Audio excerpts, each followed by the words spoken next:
ये freedom of speech defamation भी बन सकती है। आपको उसको ग्राउंड ऑफ अरेस्ट बताना पड़ेगा, किस आधार पे आपको पकड़ा जा रहा है। जैसे आप कोई एक क्राइम किए हैं तो सेम क्राइम के लिए आपको 2 बार सजा नहीं मिलेगी। 24 आवर्स के अंदर मजिस्ट्रेट के पास पेश करना होगा पुलिस को। नमस्कार दोस्तों, तो बहुत बहुत स्वागत है आप लोगों का कॉन्स्टिट्यूशन के दूसरे वीडियो में। इसमें हमने पहले वाले वीडियो में क्या कहाँ तक बात की थी हमने, अगर आपने वो वाला वीडियो देखा है तो उसमें मैंने बात की थी आर्टिकल 12 से लेके आर्टिकल 16 तक।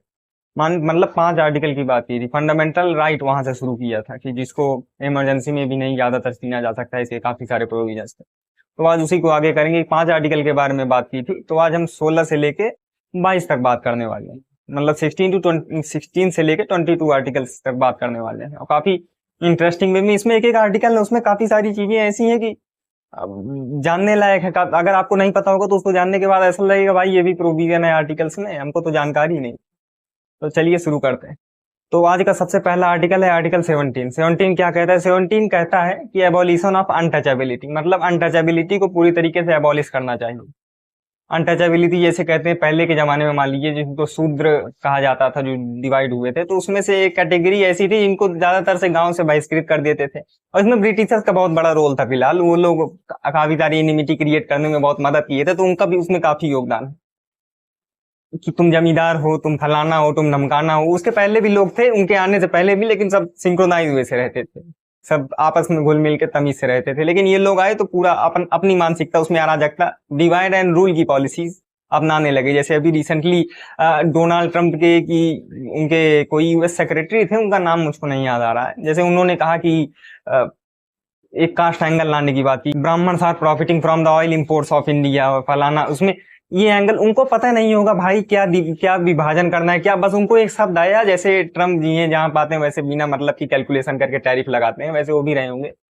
चलिए उधर से ना जाके इधर तक ही रहते हैं। तो पिछले जमाने की जैसे बात कर रहा हूँ, तो कुएं से पानी नहीं भरने दिया जाता था। मान लीजिए कुछ लोगों को बहिष्कृत किया जाता था, छूने से वर्जित किया जाता था कि आप यही एक पार्टिकुलर काम करेंगे, ये वाला काम आप नहीं कर पाएंगे, वर्जित है आपके लिए। तो उस समय जैसे गांधी जी ने भी आंदोलन किया था, उनको हरिजन नाम दिया था कि ये हरि के जन हैं। तो ऐसे बढ़ते बढ़ते तो कॉन्स्टिट्यूशन जब बना तो ये सारी चीजें समस्याएं थी। अम्बेडकर जी भी थे, उसी समाज से थे, वो पीड़ित वर्ग से, वो भी उस समय आते थे उस वर्ग से, उनको भी उनके भी काफी सारी चीजें झेलनी पड़ी थी। तो उन्होंने भी इस चीजों को ध्यान दिया, काफी सारी लोगों ने ध्यान दिया। तो ये अनटचेबिलिटी को अबॉलिश करने के लिए, जैसे अब कोई कहता है कि भाई तुम यहाँ नहीं, तुम अनटचेबल हो, तुम यहाँ नहीं अलग हो, तो वो अब क्राइम है। तो आर्टिकल 17 ये बात करता है। अब आर्टिकल 18 की तरफ आते हैं। आर्टिकल 18 क्या कहता है? तो आर्टिकल 18 कहता है कि अबॉलिशन ऑफ टाइटल, जैसे मैं महाराजा फलाना फलाना, इतने गांव का मालिक, चक्रवर्ती सम्राट, ये नहीं लगा सकते अब आप। अब ये टाइटल आपका कि आप क्वीन हैं, आप किंग हैं इंडिया में तो ये एकदम वर्जित हो गया है। इंडिया में ये वाली चीजें अब नहीं चलेंगी, इसके ऊपर मनाही हो गई। क्यों? क्योंकि इससे एक तरीके से आप अपने ऊपर को ऊपर हायरार्की दिखाने को, डेमोक्रेसी, हर इक्वल सिटीजन को इक्वल राइट सिर्फ तब तो आप वर्जित कर रहे हैं। यहाँ जब गवर्नमेंट पीपल के द्वारा इलेक्ट होकर बन रही है तो आप मोनार्क नहीं स्टेबलाइज कर सकते ना। तो ये एक बात थी कि भाई सब एक बराबर रहेंगे, सिंक्रोनाइज तरीके से सिस्टम चलेगा। तो लेकिन इसमें ऐसा है कि जैसे फॉरेन से आपको कोई पदवी मिली, जैसे यहाँ पे मान लीजिए अवार्ड है, भारत रत्न है, काफी सारे अवार्ड, वैसे आपको फॉरेन में अगर कोई अवार्ड मिला है तो उसके लिए आपको प्रेसिडेंट से कंसर्ट लेके उसको अपने नाम के ऊपर उसको आप एक्सेप्ट कर सकते हैं, उसको लगा सकते हैं। ये सारी कुछ बातें रही। अब आर्टिकल 19 की तरफ आते हैं। अब आर्टिकल 19 जो है वो बहुत ही कह सकते हैं कि बातचीत करने के लिए, जैसे मैं अभी बोल पा रहा हूँ काफी सारी चीजें मीडिया वाले बोलते हैं। हालांकि ये आपको बात जानकर थोड़ा आश्चर्य होगा कि मीडिया की फ्रीडम के बारे में वहां बात, मीडिया के लिए कोई अलग से राइट नहीं बना, कोई अलग से आर्टिकल नहीं है कि ये मीडिया वाले जो हैं, प्रेस वाले, वो आर्टिकल 19 का उपयोग करके ही अपनी राइट्स को एक्सरसाइज करते हैं। तो ये एक यूनिक बात थी। और आर्टिकल 19 हमको freedom of speech and expression करने को बात कहता है, और आप कहीं भी सेटल हो सकते हैं पूरे इंडिया में, यूनियन फॉर्म कर सकते हैं, पीसफुल असेंबली बना सकते हैं, पीसफुल असेंबली। अब देखिए धरना होता है, लाठी चार्ज हो जाता है जब वायलेंट होता है धरना। क्यों? क्योंकि फंडामेंटल राइट कह रहे हो यार, फंडामेंटल राइट है मेरा, मैं एक्सरसाइज कर रहा हूँ, क्यों लाठी चार्ज कर रहे हो आप? तो ये प्रोवोकेशन में आता है। जैसे आप मान लीजिए उसमें 2-4 लोग तलवार लेके थे, एक लोग गवर्नमेंट के खिलाफ कोई साजिश रच रहे थे, वेजिंग वॉर कर रहे थे, तो वो सब तो क्राइम हो गया ना। वो सब तो प्रिपरेटरी स्टेज में ही आपको सजा मिलने की तैयारी हो सकती है इसमें। तो इसीलिए जब वायलेंट होने लगता है तो उसको हटा दिया जाता है। लेकिन अगर आप पीसफुल तरीके से काफी सारे समय तक बैठे, जैसे अन्ना हजारे जी बैठे थे, करप्शन के खिलाफ धरना दिए, तो उसमें सब में अलाउ हुआ। जंतर मंतर में काफी लोग पीसफुल धरना देते हैं, तो ये पीसफुल तरीके से आप असेंबली फॉर्म कर सकते हैं, लेकिन वायलेंट होता है अगर आपका प्रोटेस्ट लगता है पब्लिक सेफ्टी खतरे में है, पब्लिक हार्म होने वाला है, तो फिर स्ट्रिक्ट एक्शन लिया जा सकता है। ये तो आर्टिकल 19 की बात रही। लेकिन आर्टिकल 19 में ऐसा नहीं फ्रीडम ऑफ स्पीच है तो मैं जिसको जो पाऊंगा अनाप शनाप बोल दूंगा, भाई इनको अब्यूज कर दूंगा, मैं इनको फलाने को गाली दे दिए, पकड़ किसी को काफी ज्यादा अनाप शनाप बोल दिए, तो आप डिफर्मेशन के चार्जेस फेस करने के लिए तैयार हो जाइए आईपीसी के अंदर या सिविल के अंदर।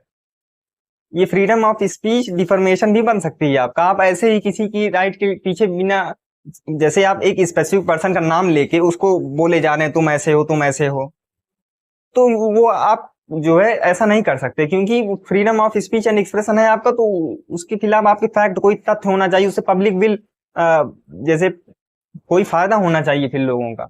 अब ऐसे ही आप किसी को रोस्ट करें तो आपके खिलाफ डिफर्मेशन कर सकता है, डिफर्मेशन लगा सकता है अगर आपकी बात झूठी है, कोई उसका बेस नहीं है, तथ्य नहीं है। लेकिन एक कॉन्सेप्ट है एब्सोल्यूट इम्यूनिटी का, जो कि पार्लियामेंटेरियंस को मिली होती है। जैसे अभी नेता विधायक हैं तो उसमें मान लीजिए पार्लियामेंट में बहस हो रही है, लोकसभा में राज्यसभा में, अब एमपी आपस में बात कर रहे हैं, तो किसी ने किसी को कह दिया भाई आप लोगों ने ये इस अपने सरकार में इस तरह नहीं किया, आप लोग चोर हैं, तो अब वो कह देगा यार ये चोर बोल दिए, इनके ऊपर डिफर्मेशन लगाओ, तुरंत सब हटो, जा रहा हूँ डिफर्मेशन फाइल करने, इस तरह नहीं चल पाएगा। तो ऐसा नहीं होता है, उनको पार्लियामेंट के अंदर अगर वो ऐसा क्रिटिसिज्म करते हैं तो उनको इम्यूनिटी उसमें मिली हुई है।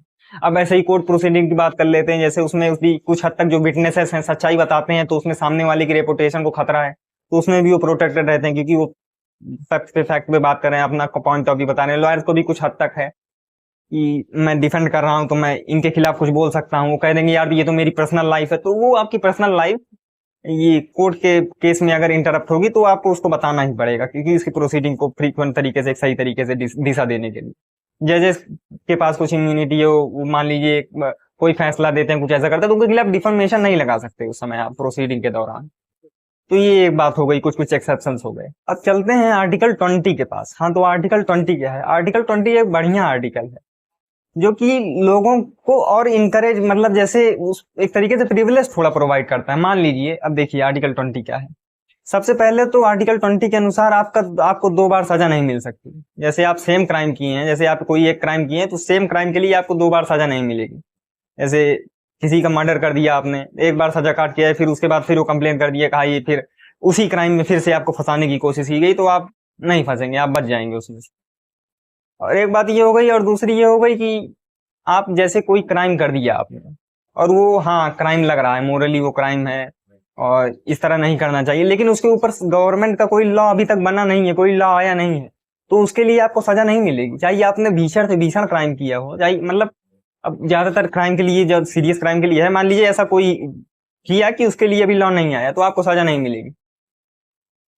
अगर मान लीजिए आपने आज कोई काम किया है और उसके खिलाफ लॉ नहीं है, और 10 दिन बाद उसके खिलाफ लॉ बन जाता है, उसके खिलाफ कानून आ जाता है, ये चीज जो आपने 10 दिन पहले किया था उसके लिए अब कानून आ गया है कि अब सजा उसके ऊपर मिलेगी, तो ये 10 दिन पहले वाली, क्योंकि तब जब आपने किया था तब वो क्राइम नहीं था, तो आप बचे रहेंगे, आपके खिलाफ आप कोई सजा नहीं होगी। जैसे कोई कंपनी, जैसे कोई कंट्री है, वहां से एक्सपोर्ट, मान लीजिए आप कर रहे हैं एक्सपोर्ट इंपोर्ट का बिजनेस अपने, और वो एक्सपोर्ट इंपोर्ट वहां से अलाउ है, तो उसमें 1 महीने बाद वहां से लड़ाई हो गई मान लीजिए देश की।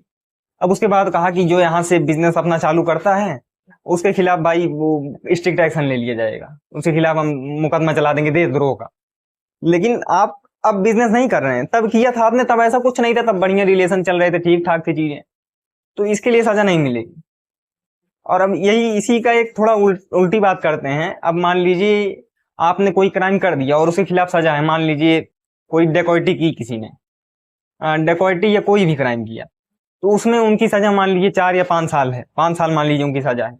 अब उसके खिलाफ कोई क्राइम आया कि भाई ये वाला जो क्राइम किया था आपने, अब उसके खिलाफ अब सजा कम हो रही है, अब इस क्राइम के लिए सजा केवल 3 साल रह गई है, तो आपकी सजा कम हो जाएगी। यानी कि जब आपने क्राइम किया था तब 5 साल थी, लेकिन अब लॉ पास होने के बाद वो सजा 3 साल हो गई, तो आपकी ये एक तरीके से रिलीफ का फैक्टर बनता है कि हाँ, हालांकि आपने जब गलत किया था तब क्राइम, तब लॉ नहीं था, और उसके बाद लॉ बना तो आप पनिशेबल नहीं है, लेकिन आपने गलत किया और आप जेल में हैं, उसके खिलाफ लॉ भी था और लॉ ज्यादा सजा देता था, लेकिन अब सजा कम हो गई है तो आप उसका लाभ उठा सकते हैं।